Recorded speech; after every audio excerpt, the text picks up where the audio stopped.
Something we can thank the modern era of video games for is that terrible, quickly produced licensed games now seem to be a thing of the past. Or at least, they're not as prevalent as they once were. Where it used to be in years gone by that seemingly every major summer movie would warrant a video game tie-in, it doesn't seem to happen anymore. Maybe because game development is a longer, costlier process than it used to be, putting it at odds with the Hollywood machine and its appetite for quickly and easily produced merchandise. Today's gamers expect more than the sort of thing that was traditionally offered under such auspices back then as well. So it seems now that whenever a big movie or TV tie-in title appears, it's usually a more considered affair. We're more likely to get something like Creative Assembly's Alien Isolation or High Moon's Transformers games than the dreadful cookie-cutter platform games that used to appear back in the 1990s.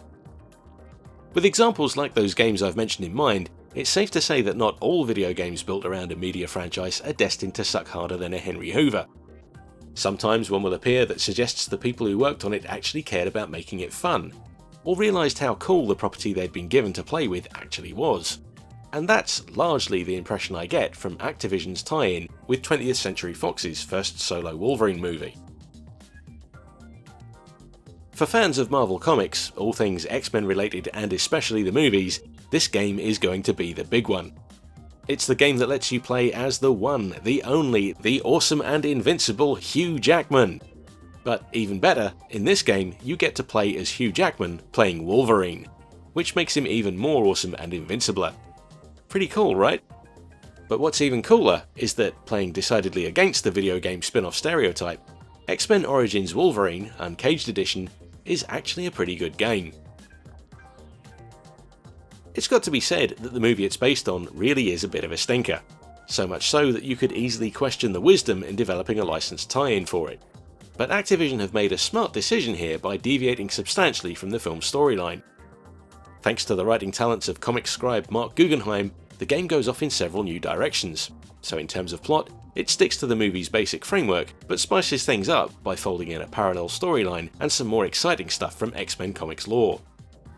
If you're a dedicated fan, there's a lot to keep you happy here.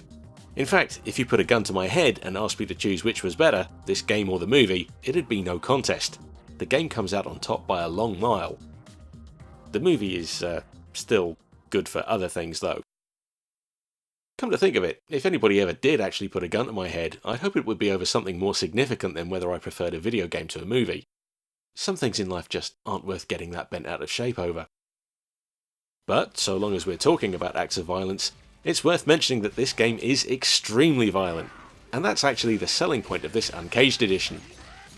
X-Men Origins Wolverine was previously released in a more sanitised form. This one ups the blood and gore considerably, not least when it comes to depicting Wolverine's ability to heal from grievous injury. That's something you're going to see a lot in this game, trust me, because it's jam-packed with hack and slash action. For the most part, the game's approach is bang on the money.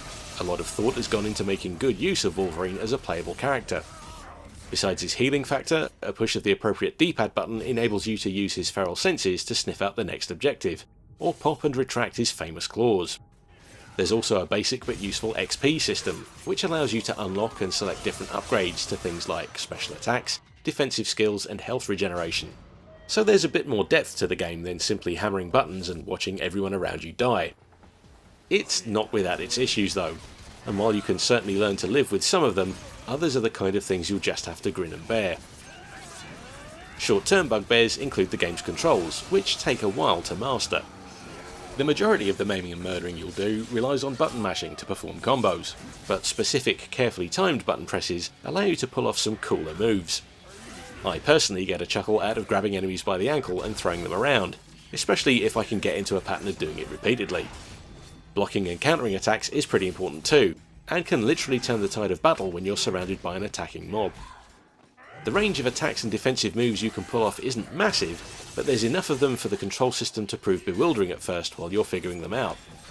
Once you've wrapped your brain around using the PS3 controller's trigger buttons to launch Wolverine through the air at his enemies and unleash special attacks though, combat eventually becomes a visceral and satisfying experience. Over at the grin and bear it end of the problematic spectrum, we've got the game's visuals. In-game graphics are decent enough, even quite pretty in places, but the frame rate drops to stuttery slideshow levels when demands start being made of the console, and there's some pretty unsightly screen tearing. The cutscenes aren't exactly cinematic masterpieces either, with a few ropey character models and textures that show the game's age. Thanks. I was talking to her. Something that strikes me as a bit odd about this game is that periodically it'll call on you to do some puzzle solving. It's usually pretty simple stuff, but occasionally gets a bit trickier than I think puzzles in a hack and slash game like this have any right to be. It feels a bit out of place in all honesty. But that said, it does break up the otherwise relentless brawling and ultra-violence, so on balance, I'm glad it's there. If all this game consisted of was Wolverine slicing people to bits, it'd get old pretty quick, and it's actually nice to get the odd breather from that. The developers have actually done a pretty good job of keeping monotony at bay, considering how much of the game pretty much comes down to running around and meting out violent death.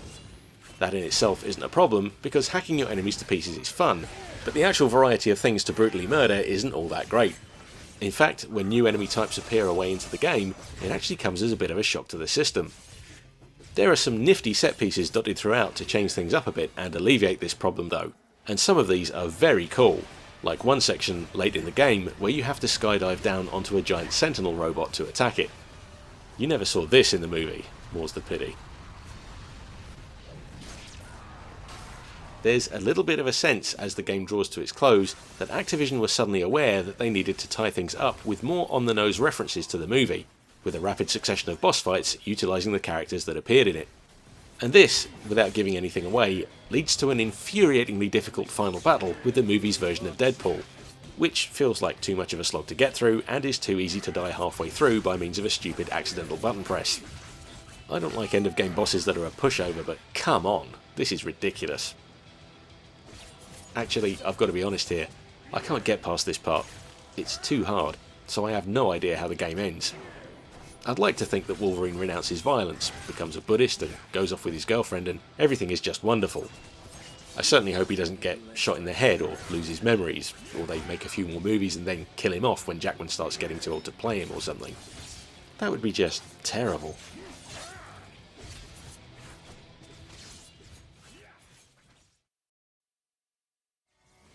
Despite some noticeable performance issues and other slight irritations, this Uncaged edition of X-Men Origins Wolverine is an impressively solid and entertaining package.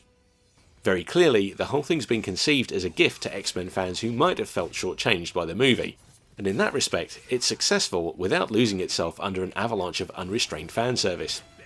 In fact, maybe the highest praise I can offer is that it makes great use of the license, and totally nails the feel of its titular character. It may not be the world's most sophisticated game, even with the addition of its slightly jarring puzzle-solving elements, but when it knuckles down to straight-ahead action, which is really what it's all about, it's surprisingly satisfying.